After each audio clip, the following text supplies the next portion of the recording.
बुद्ध की, तथागत बुद्ध की।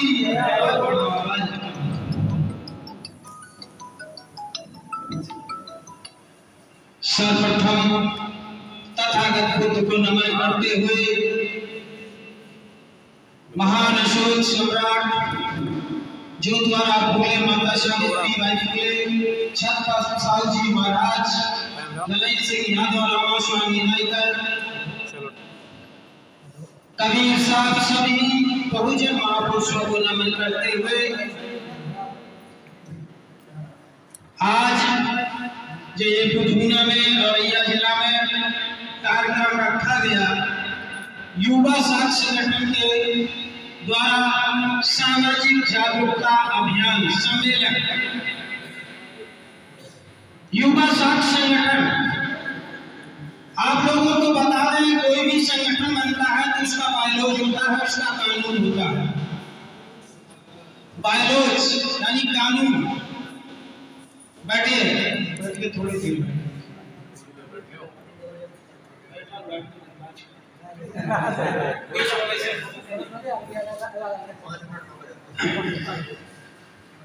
एक जो संगठन होता है या पार्टी होती है राजनीतिक, वो एक बायलॉज होता है, यानी कि उसका एक कानून बनाया जाता है कि इस तरीके से ये संगठन चलेगा। तो संगठन चलाने का एक जो बायलॉज होता है, यहाँ दिखाया तो नहीं गया, लेकिन इस बैनर पर जरूर दिख रहा है कि तथागत बुद्ध की फोटो है उधर, और उधर अशोक सम्राट की फोटो है, और बीच में बहुजन महापुरुषों के और फोटो है।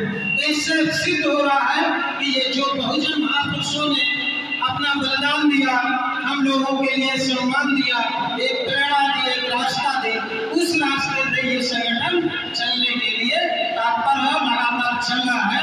और सबसे बड़ी बात है, आप लोगों को बताएं, पूरे उत्तर प्रदेश में अभी तक एक धम्म यात्रा निकली थी आपके बुधगुना से, संगसा तक गई थी। साथ मेरे याद में अभी तक इतनी बड़ी धम्म यात्रा, इतनी संख्या में और इतनी लंबी अभी तक रिकॉर्ड है जो युवा साथ संगठन ने अपने हाथ में शामिल किया है, हक में शामिल किया है, किसी ने नहीं किया।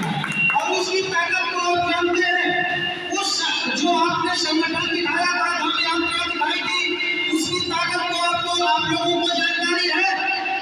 नहीं जानकारी होगी।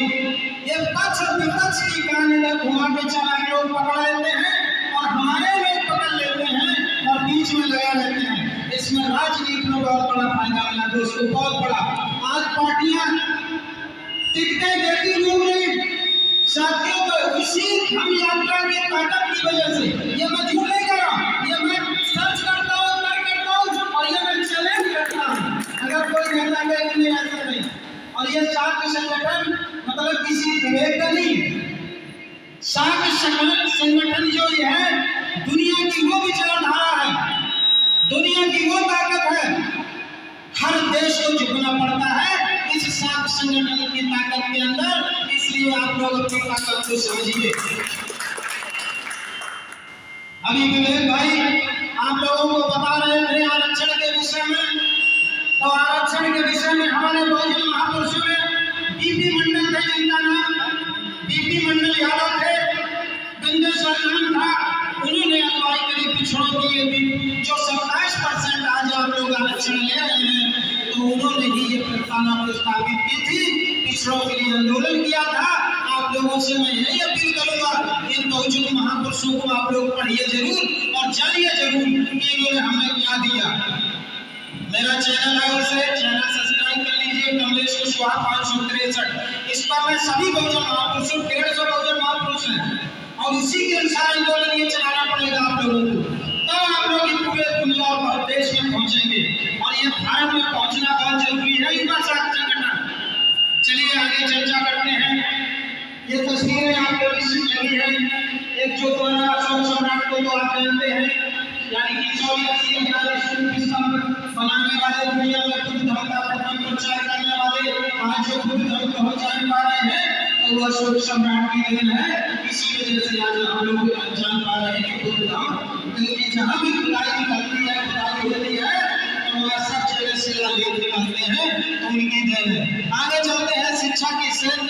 शिक्षा वो जो पिएगा नहाएगा तो सबसे पहले आप महिलाओं को भारत में, चाहे वो हाई कास्ट की ब्राह्मण समाज की हो या वाल्मीकि की बेटी हो, सबके लिए सम्मान के लिए शिक्षा का स्कूल 1848 में 1 जनवरी में स्कूल जो द्वारा माता सावित्रीबाई फुले ने हमारे देश में खुला था। इससे पहले महिलाएं पढ़ नहीं सकती थी दोस्तों। ये फोटो का मतलब। और ये इधर ये झलकारी बाई जो फोटो तलवार 1848 की लड़ाई में इन्होंने लड़ाई लड़ी थी। और ये श्याम जो रानी लक्ष्मीबाई और झलकारी बाई कोई समाज की थी, ये दोनों एक जैसी कृष्ण की थी, इसलिए लड़ाई सबने किसी ने ली तो हमारी बहुजन देवी ने ली, जो जिसको हम कहते हैं झलकारी बाई गोरी, उन्होंने ओरिजिनल लड़ाई लड़ी। इसके विषय पूरी कहानी अगर सुनना हो तो हमारे YouTube चैनल पर पूरा मिलेगा झलकारी बाई के विषय में कि लोग मरवादियों ने इनको भी कैसे कमजोर करने का काम किया। उसके बाद आगे आपने पेरियार लड़ाई से यादव, हमारे गांव से लगभग 3 किलोमीटर दूरी गाँव है, और पेरियार लड़ाई से यादव की जयंती की सबसे पहले अगर किसी ने उनके गाँव में जहाँ जन्म हुआ था घर पर किसी की जयंती की शुरुआत की थी तो वो मैं कमलेश कुशवाहा ही हूँ। उस समय सिर्फ हमारे साथ में 10 लोग थे, सिर्फ 10 लोग। 2016 में सबसे पहले आपको बड़े स्तर पर कार्यक्रम होते हैं, वहाँ काफी लोग कार्यक्रम में आते भी है, यानी कि 10 स्तर के लोग आ रहे हैं।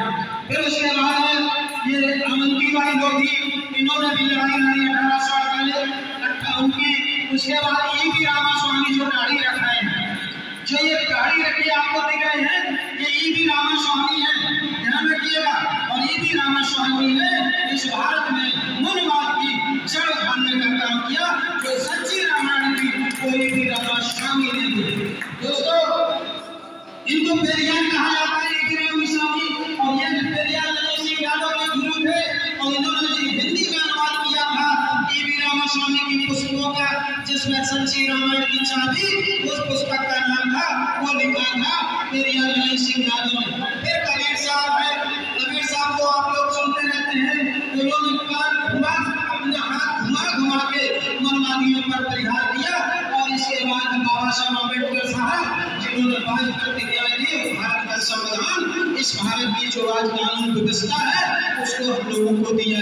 यही विचारधारा इस संगठन की है, और इस संगठन की विचारधारा को अगर जन जन तक आप लोग पहुंचा देंगे तो निश्चित तौर पर एक जन सैलाब आपके साथ खड़ा होगा, और जब जन सैलाब खड़ा होगा तो हर ताकत को आप कमजोर कर सकते हैं। उदाहरण के तौर पर अभी सुप्रीम कोर्ट में एससी एक्ट जो धारा थी उसमें संशोधन हुआ था, और जब संशोधन हुआ एससी एक्ट की धारा में, पूरे देश का एससी समाज आंदोलित हो गया।